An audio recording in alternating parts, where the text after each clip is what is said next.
Ah, shit.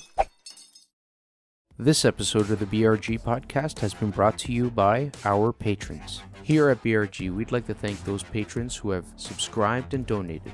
It is because of generosity like yours that makes this show possible. On this episode of the podcast, we pick up where we left off for this week's gaming news. As always, there's some interesting stuff. We also talk about the topic of what we define as a violent game and how gray area that is. And I'm freezing my ass off.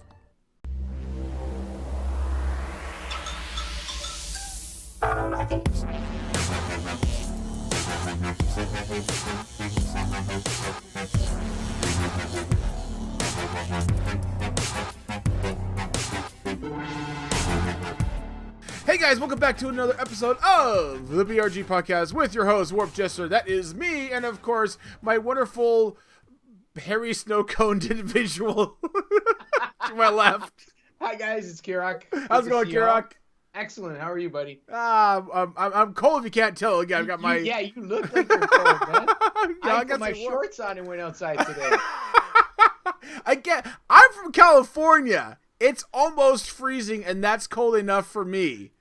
I'm not okay with this. Hey, so anyways, guys, we're not here to tell you about the forecast because I can tell you for damn day it's going to be fucking cold for a while yet. What we are here to do is actually to tell you all about the wonderfulness that is gaming news and other news bits and topics and whatnot. And just again, we are a small but lovable fraction of the BRG as a whole. BRG is a wonderful gaming group. We get together and do a lot of fun stuff, everything from doing Twitch streams to doing podcasts like this to just getting together and gaming. I know, It's a crazy concept. Gaming group, gaming, I know, it's great. If you want to know more about that, you can just Google the Bottle Rocket Gaming name. You'll pretty much find it. But if you like, stay till the end here, and we'll give you all the deets and details. So stay tuned for that. Hey, speaking of gaming news, Kirrok, yes. I'm totally down for like getting into this tonight. It's gonna be absolutely fucking blast. But I do have to say one thing you were absolutely right about. Tell me, please. Metal Gear Survive. It has had some piss poor numbers. I spotted this a mile away. I'm sorry, I had to call it. Like it's in one of the game releases. Like, you know, it just kind of looked like it. But I digress, man. I just wanted to point that out to you. Also, just want to point out a big fat happy birthday to Nintendo Switch. 1 year old, and we haven't got the official numbers yet, but it sounds like it's gonna be over 14 million. Which makes me the winner of the. I guess that for the end of year predictions, just for the record. Go back and watch the predictions episode. You'll see it. Anyways, guys, let's go talk about some news. All right, ladies and gentlemen, let's go and get into speed bits tonight. And oh boy, to start us off. So, coming from Engadget, the ESRB is addressing the loot box controversy by going ahead and adding a label letting you know when a game has in-game purchases of any sort, apparently. To give you kind of an understanding of this, the ESRB has announced that it's going to go ahead and put a label that says in-game purchase if it has any of the following type of items for in-game purchase. This could be digital books. Yeah. Okay. Or any kind of premiums with you buy with real world currency. This can include bonus levels, skins, surprise items such as loot boxes or mysterious awards, etc. Music, virtual coin, other forms of game currency, subscriptions, season passes, or upgrades.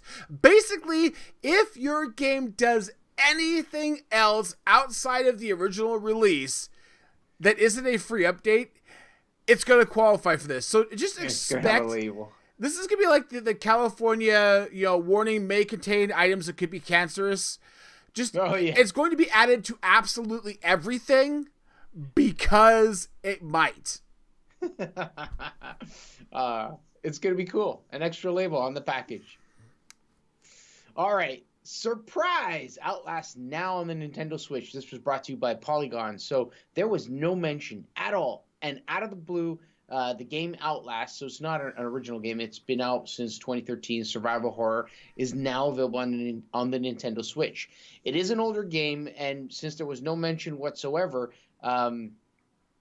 there's people who are potentially in the wood, like rumbling about what's going to happen with Outlast 2. Is it going to come out?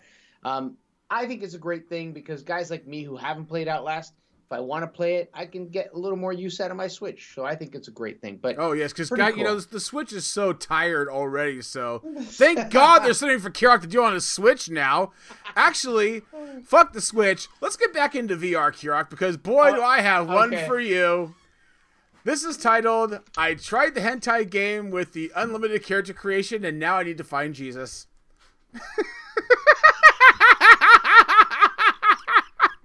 This is a point game that's released this month that touts having the ultimate carrier creative screen. I can't even scroll down on this, guys, because it will actually get us flagged and removed from YouTube like that. It's a hentai game. It's a full-on, like, better than Black Desert character selection screen where you can create your character and tweak every little, and I mean tweak every little detail on that character screen. And Kirok, wait for it. The full release is expected to come out in VR. Oh. HTC Vive? It just said VR. Okay. So chances are. It sure as hell ain't coming to the PlayStation, I'll tell you that damn much. Dude, you hear the sound of Kirok's zipper ripping. I just scrolled down. And now I know why you can't scroll down. Guys, just look up this title on Kotaku and you can find it yourself. In VR. In VR. Now, I knew I bought my headset for a reason. Moving on, another article from Polygon. Crackdown and more Xbox 360 games are now enhanced for Xbox One X. So Microsoft announced that they have added 4 new titles to the list of Xbox 360 games that are backwards compatible and enhanced for the Xbox One X.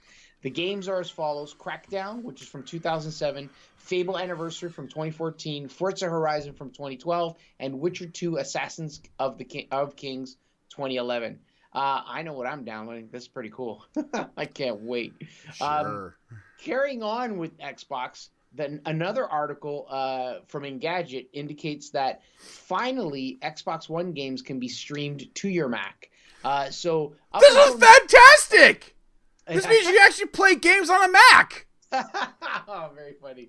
So up until now, you could only stream your PS4 games to your Mac through, I can't remember what they call it, remote play or whatever. But now, and gamers in Windows 10 could only remote play their Xbox One games. But now with this new app called OneCast, it's basically changed the game. So people are able to stream their game from their Xbox One to their Mac.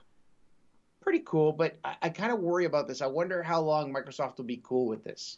So Microsoft's changed their ways, so that's fine. It's not going to be a problem. Right. You're 100% right with that. I know another place where you can actually go and play games on your Mac, actually. Where? You can actually play some classic games like Joust, Robotron, and so on, actually through your web browser on Macs because thanks to the Ready Player One promotion, there's a site now where you can actually go and enjoy these wonderful things. Yes, you're actually going to be able to play some classic arcade games through the website just basically because they want to promote the new movie coming out, which I'm looking really forward to, actually. So, yeah, if you're looking interested for like things like Joust, which I love Joust to absolute death, this is an opportunity to go play with them fun. Now, in all fairness, I agree with Seshaela when I talked to her about this, saying, you know what, it just ain't the same without the proper controls, joystick, and button. But I'll still fucking play it regardless, so. Gotcha. So, excuse me. Yeah, there's no excuse for you. Not for this one. My Tamagotchi Forever app arrives on March 15th. So there's going to be a Tamagotchi app, My Tamagotchi Forever, it's called. This is reported by Engadget, by the way. Bandai Namco is bringing its beloved virtual pets to Android and iOS. Difference is this time they're not little pixelated guys. I know, I'm sorry. Nope. They're not little pixelated creatures, but they look more akin to the Animal Crossing creatures. Great. And they live in now they're even cuter. It make me feel even worse when they fucking die. They'll live in towns. You just like pulling the scab off that wound, don't you? I'm sorry. I love Tamagotchi. And this is supposed to be out in time for the 20th years ago, and I anniversary. lost my Tamagotchi because I didn't wake up and take care of it when I should have, and I'm still you're scarred for I life. I am, and you keep bringing this shit up. I just love Tamagotchi. I'm sorry. You know what I love? Yeah. You not bring this up ever again. I'm going to switch gears. Okay. All right. Mm-hmm. Tech news. AI racks up insane high scores after finding bug in ancient video game. So this is brought to you by the Register. AI is now cheating. This is actually pretty neat. An AI bot managed to exploit a hidden bug in a popular 1980s arcade game, Qbert. I remember Qbert.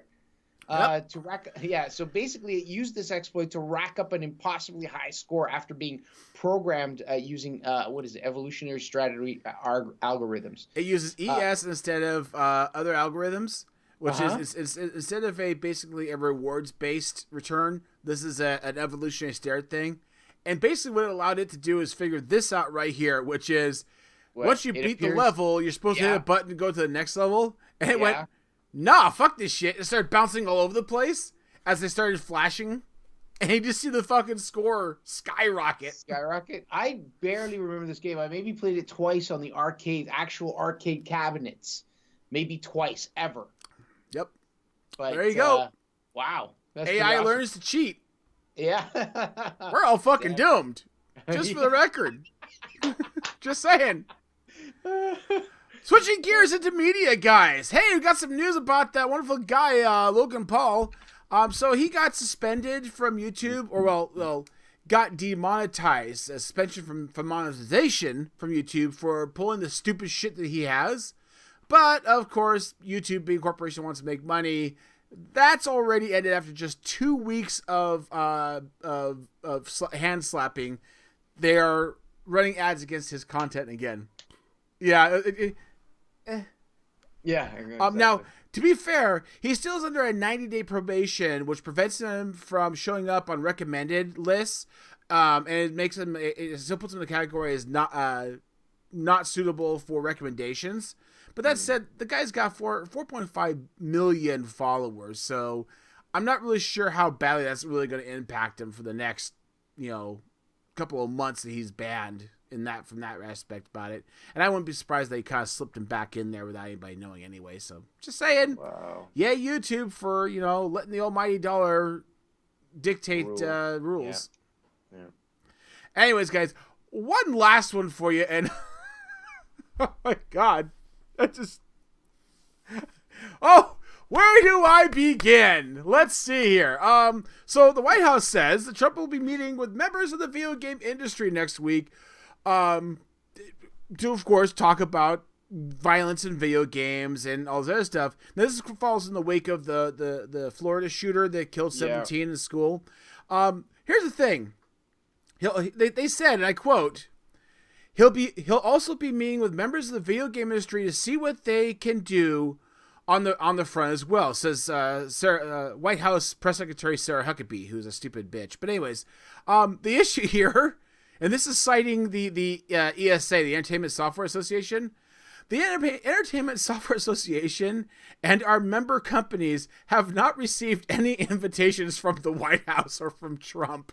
So I'm not exactly sure who he's going to talk to. At this point, I'm convinced that he probably requested this, and his staff went, "Oh, okay, no problem." And they're just going to step like little cardboard standees of people.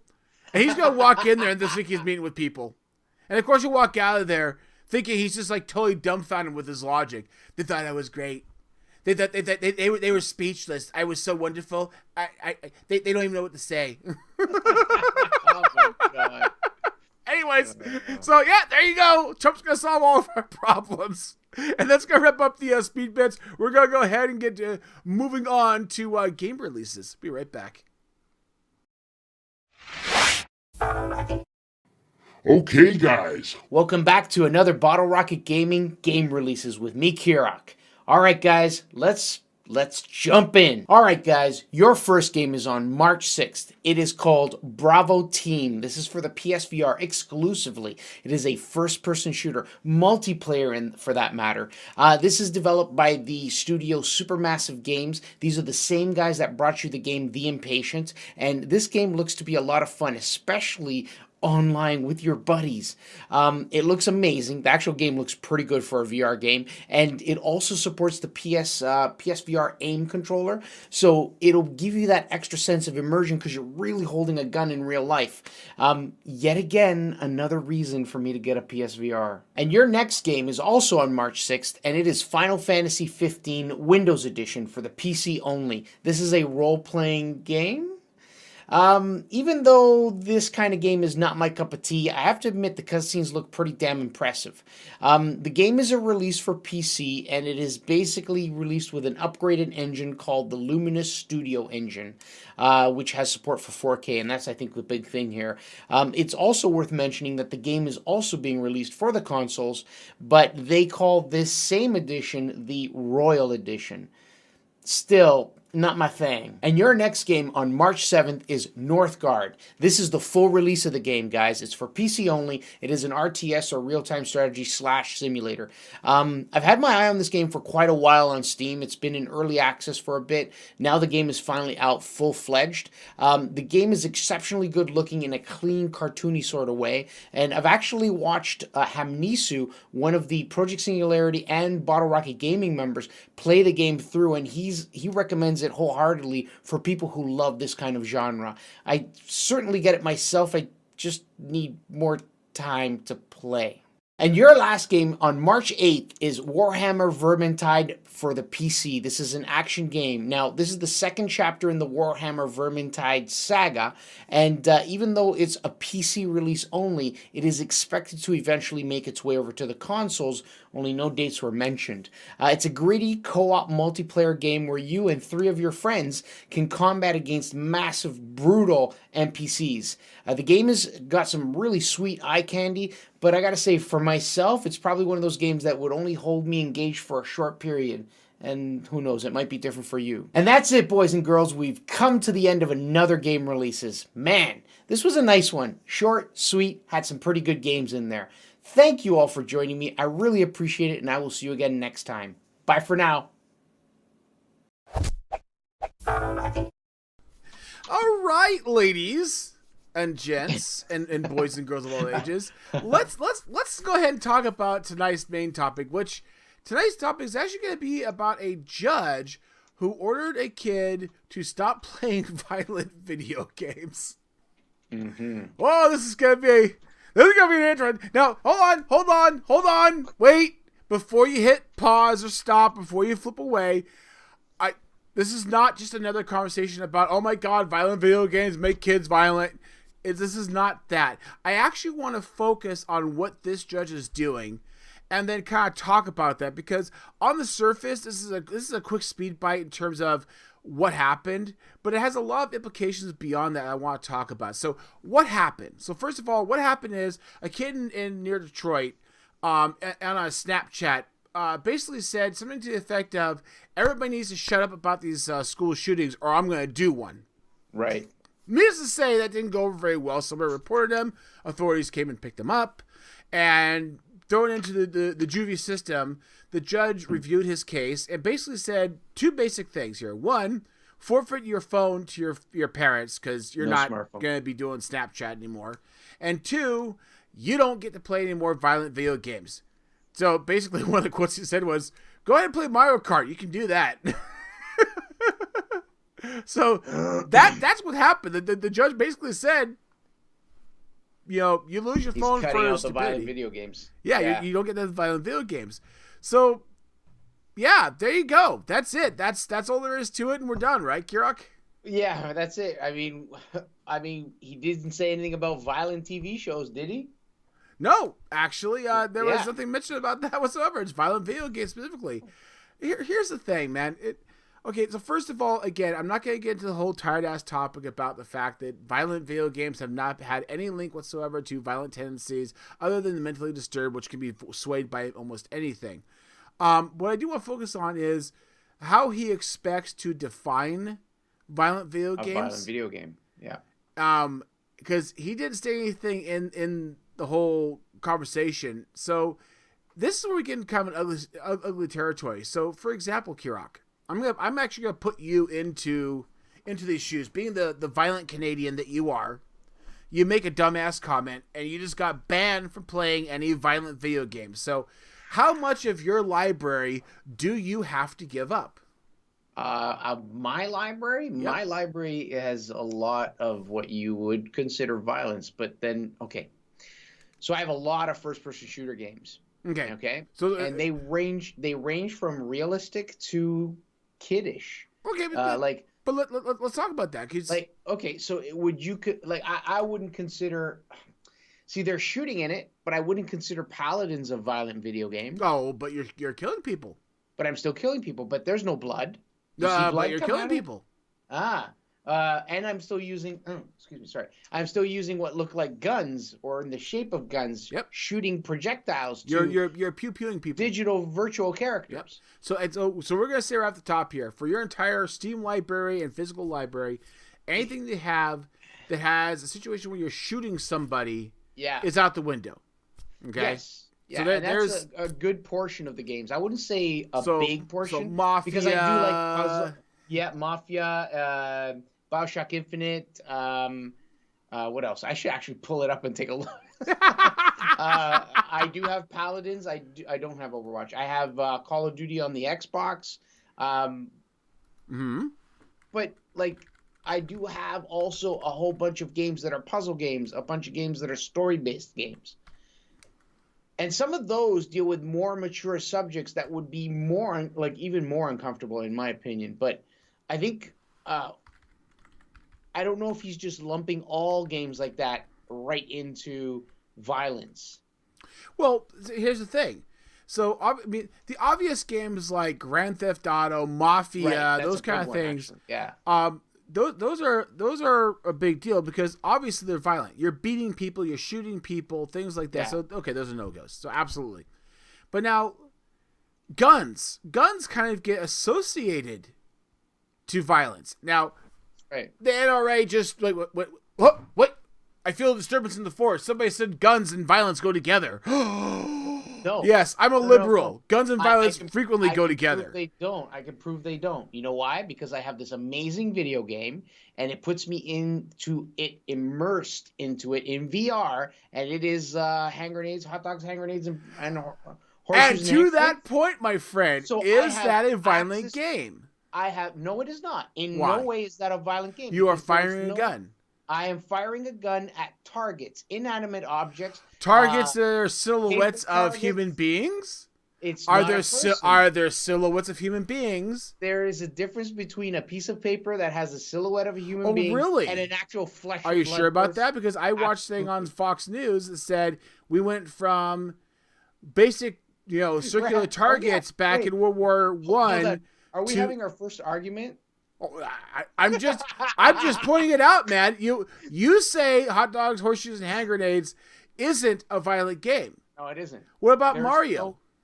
Mario's probably more violent because you're actually killing digital characters like little mushroom guys. You're stepping on their heads, certainly. That's right. Yeah. What about no blood, no shooting? What about Scrolls? Elder Scrolls Online. Yeah. Elder Scrolls Online. It's more fantasy. Slashing people. There is blood everywhere. You're standing behind people and stabbing them. You're stealing stuff. Yeah, I'm stealing stuff. Do we need to pull that from your library? You know what? Because you're doing those kinds of things, you can poison people. You can pickpocket from people. I would say, yeah, it would be considered a more mature to the point of it could, be illegal acts and possibly even violent. Mm-hmm. Hacking and slashing. What about Kingdom Come Deliverance? Kingdom Come Deliverance? Absolutely. It's a very mature game, not only in the bow and arrow and shooting other people, but also with maces and axes and swords. But there's also the more adult situation because I hear in that game, and I'm almost there, you can go all the way with women. No wonder Kirok plays it. Oh, see, God. This is the point we're trying to make here, guys. This is where we get into a really, really shady area because it's. I understand where this judge is coming from. I genuinely do. Okay? I don't personally attribute violent games to violent crimes because I'm a rational human being that plays violent games and doesn't have the tendency to want to go out and do those kind of things. That said, I understand where the judge is coming from, and I think handing down a punishment that the kid will understand, being a sophomore in high school, it makes sense to say, hey, listen, you're acting like a douche pot. We're going to make you hurt for it and teach you a lesson. But this is where we get into a big, shady fucking pile of shit. Again, putting aside the whole concept of violent video games make violent people, how do you draw a line? See, if you were to ask me, that statement he made, yes, it's disturbing. I would have to ask myself, what's his environment at home? How has he grown up? What are the values taught to him by his parents? And what I think is even more priority would be if he says that kind of a statement, that means he knows that he has the ability to easily acquire such a weapon to cause that. So that's the biggest thing that you should be concentrating on. He could be a fucking big mouth that doesn't have any access guns whatsoever. True. But still, if he's not being a big mouth, then you got to ask yourself, if he's so sure of himself that he would be able to do that, where is he getting this gun? Does his father own a gun? Does his mother own a gun? Right? So accessibility to guns seems to be more of a problem than anything. So really, we should have President Trump talking to people who regulate the rules on how to get accessibility. Whoa. Shit. Time out. Sorry. Time out. I'm getting a little upset. Time out. Canadian. Here's the thing. Again, yes. This is the problem we're having with this type of situation. Is it's so difficult to define what a violent game is, and this is the problem. Is that this kind of highlights this whole situation. How can you truly attribute or assign the idea and the blame to a video game for violence when you can't even give a clear, defined segregation of what violence is and what violence isn't in a video game? Now, my mind tells me just assault on a person would be qualification. But then you get into like, well, what if you are a game where you're attacking and shooting aliens? Yeah. Well, okay. Like the game Alien Isolation, based off the movie Aliens. You're trying to survive, and there's these really scary ass bipedal entities that you're shooting. Is that a violent video game? What if it was a quadrupedal? What if it was a alien slug trying to slurp you? Is it okay then? What if you're beating, jelly monsters with rackets? I mean, that sounds like No Man's Sky. What about playing strategy games where you are sending nuclear tactical missiles and other things into people's bases? What about StarCraft? My Marines are literally exploding the little puddles of blood when they die. That's true. Yeah. You're creating an army and then going after somebody. Does that mean I shouldn't play Risk, the board game Risk? Yeah. See, this is the problem with these concepts, and this is why these conflicts, these kind of concepts, don't make sense and don't pan out, because as soon as you try to scale them and try to classify everything, obviously you get a whole bunch of inconsistencies. If you're talking about math and physics, those scientists will create these hypotheses, and then they'll start writing the math numbers for it and go, whoa, wait a minute, time out. This totally does not. It works on the micro scale, but on the macro scale, it totally fucks up. Yeah. And that tells them something. That tells them they're wrong. Now, they might not be entirely wrong, but they know they're wrong somewhere, and they have to reevaluate. This is what this feels like exactly. You can blame video games, or all media for that matter. We'll say media in general. That includes video games, movies, TV shows, which we haven't even touched billboards, whatever. Yeah. Books, novels. Here's the thing. When we talk about things like we talked about the other time, when you have some small percentage of people that commit violent crimes also happen to play video games, and then you realize it's like 20%, as opposed to 20% of people who do violent crimes play video games, and yet 70% of people in their demographic play video games. There's no correlation there. If that were the case, we'd have 70% of people committing crimes. Well, we don't. And this is the problem, is that you can't, you run these numbers and you don't get anything figured out. So here, this is what it boils down to, guys. When it comes to things like this, I appreciate where this judge is coming from. I appreciate the way he's trying to get the point across, but it raises a bunch of questions, and it puts the family in a real shit moral dilemma, because now they're closely monitor their son to keep him out of trouble, and what he's allowed to play. Yeah. You know, but see, they could easily monitor, like they can monitor what he's allowed to play, because that's what he brought up as the punishment, or as the in the interim, whatever they're going to decide with this kid. But are they going to cut him off for things like television shows that could also be violent? Like, well, it depends on the judge said specifically games or media in general.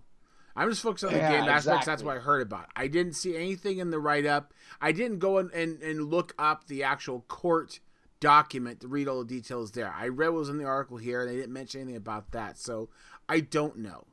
Right. But again, this is what it goes down to, is the parents can monitor them, but I know how it is being a parent. And I set down hard rules for my kids, but then I end up kind of lightening up a little bit. And it's hard, because I want to be the good guy. I want to be the good parent. I want my kids to be, thanks, Dad. And so I'm going to try to lighten up on them and loosen up on when I can. But in this situation, one fuck up, and there won't even be a legitimate like, hey, I let him play VR, horseshoes and hand grenades. Yeah. And we thought that was okay. The judges could be like, nope, my interpretation of it is it had a gun in it.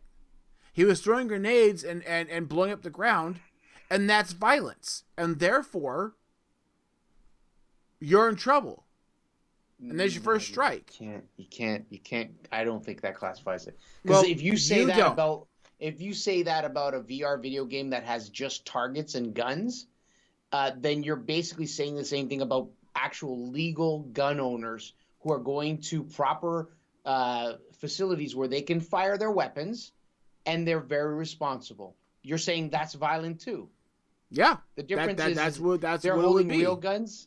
No, I'm not saying it personally. No. No, I understand. But yes, that's the potential. So there's your problem. Is now the parents are put in a moral dilemma on what they let their kids play, because now it's like, well, shit.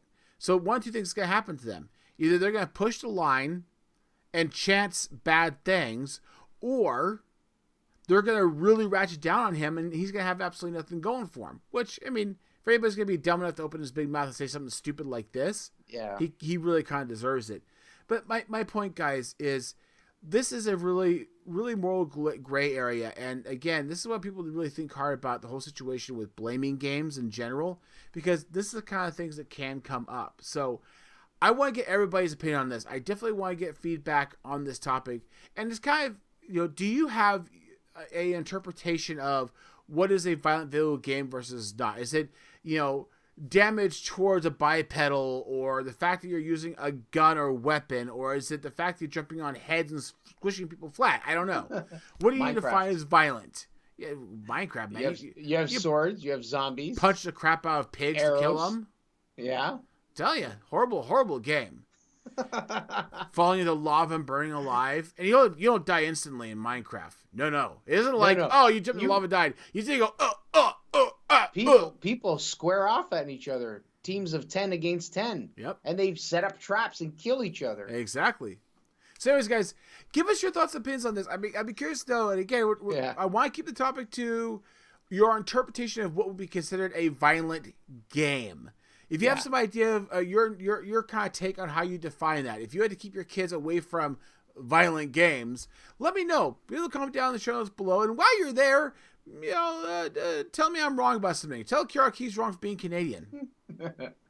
Appreciate it. All right, guys. You can't. No. We should probably get things wrapping up here, so we'll be right back. All right, boys and girls, I appreciate your time as always, and thank you very much once again for joining us this evening, because I'll be honest with you, the last couple episodes topics have been not my favorite. I'll be straight up and honest with you. We've kind of had topics that we feel like we need to talk about, or we just don't really have anything else that's really relevant that we want to talk about in too much detail, and so we get kind of hung up on these petty ones, if you will. No, they're good.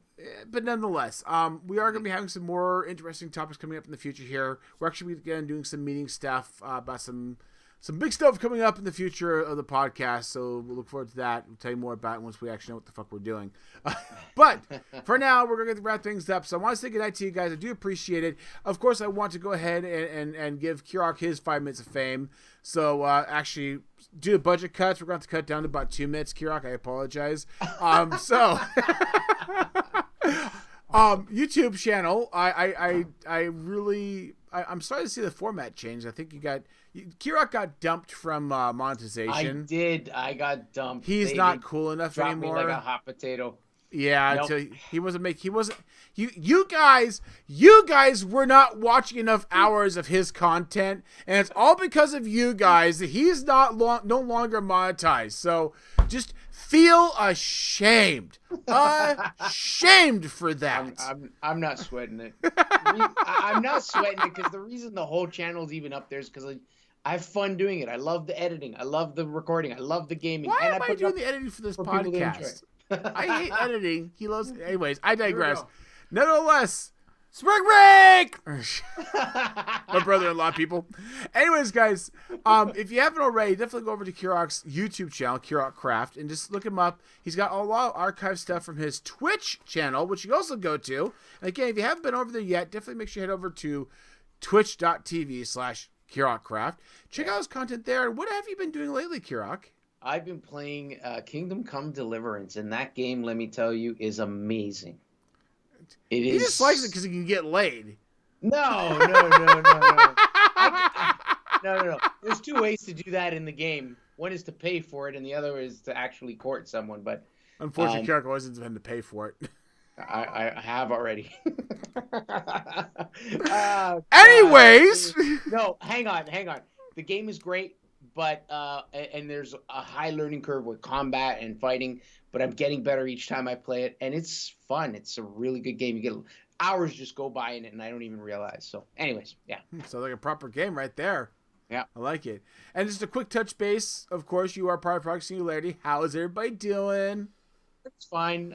We haven't really been doing a whole lot together recently. I think some guys. Luckily for us, though, Kirok was going to reach Chatting. out to each and every single one of them that hasn't been on the podcast yet I and get them did. lined up to join us on the podcast as guest hosts. So, Okay. in case you guys have not been keeping score, we do have Hamiso and Ruark already on the podcast. We have not had Little Crane yet on the podcast. Yes, we have actually, not Lil had Crane- Walden on the podcast. Walden would be awesome too. We haven't had Aster. We haven't had Sloppy Canadian. We haven't had Dawn Whisperer. We haven't had... See, there's a whole list of people here we want to have on. But luckily for us, Kirok is going to reach out to every single one of them. He's going to get them lined up on the podcast with us in short order. So look forward to that. Thanks. I sent an email out to the group. Maybe I should change my strategy. Maybe I'll do individual contacts. Maybe. Yeah, I Also, think I'll if you try guys that. wanted to see more of Kirok's beautiful, lovely man beard, which is a little bit dwarfed by other man beards, make sure you check out Hopalong Games. Hopalong Games is 10th episode. So first of all, 10th double episode, digits. wow, Good yeah. for you. And still going strong. And there's a guy there with even more manly beard than even Kirok's. That's right. So you have to check that out. You know, and you've seen them on this show, so that should be good enough for you to know exactly what's going on. We actually hop episode, so definitely make sure you head over there. And they're at 37, guys. Let's go ahead and get up to 40. We just need a few more subs there. Yeah. Also, speaking of subs, we Mhm. appreciate your guys' wonderfulness and subbing with us. And if you haven't already, definitely make sure you hit sub button on our wonderful YouTube channel we have here. We do appreciate that. And share it around, please. Go ahead and tweet it out and Instagram it and all that good shit so that more people can join us because we're really enjoying it. And we are, again, there's some... There are plannings in the works to do some updates to format and whatnot. So Be ready for that. But if you want to keep connected to us, again, we are but a small portion of the bigger whole, which is the Ball Gaming community. Part of which is getting together and talking shit and having a good time and playing games and so on. And the easiest way to find us is go over to Discord and join us on our Discord. Go to Discord, look at Ball Gaming, you'll find us there. Links down below. Links are also on our Twitch channel. You can find us anywhere you can possibly find us. So definitely go over there and say hi to us. We really do appreciate it. Also, while you're at it, why don't you go ahead and come by our Twitch channel, because we do have a Twitch channel. We are hosting crap all the time. People actually contributing to our channel. So there's always something going on there, which is always fun to watch. And you can enjoy that content there as well. And of course, last but not least, if you want to support us in the easy way, we do have a Patreon channel. So you want to throw a few dollars our way, that's always helpful. Again, all the money goes back into the community with giveaways, with helping each other out and buying games when we need it, etc. So it really does help us out. So I do appreciate it. And oh my God, I actually have steam coming out of my mouth. Yes, it is that. This is what I do for you people. Oh, so I'm out here weather. in the cold, in the freezing cold. So it's barbecue weather. Oh, shut it. Difference between Midwest cold, Canada cold, California cold. It's still cold in California here, right? It's so cold, yes. It's still cold. The difference is in California, you walk outside and you go, "Fuck, it's cold." Midwest, Canada, you walk outside, you go, "Fuck, I'm gonna die." We're very soft-skinned people. I apologize. Anyways, guys, thank you so much for joining us, and we'll catch you next week. Bye for now. Bye.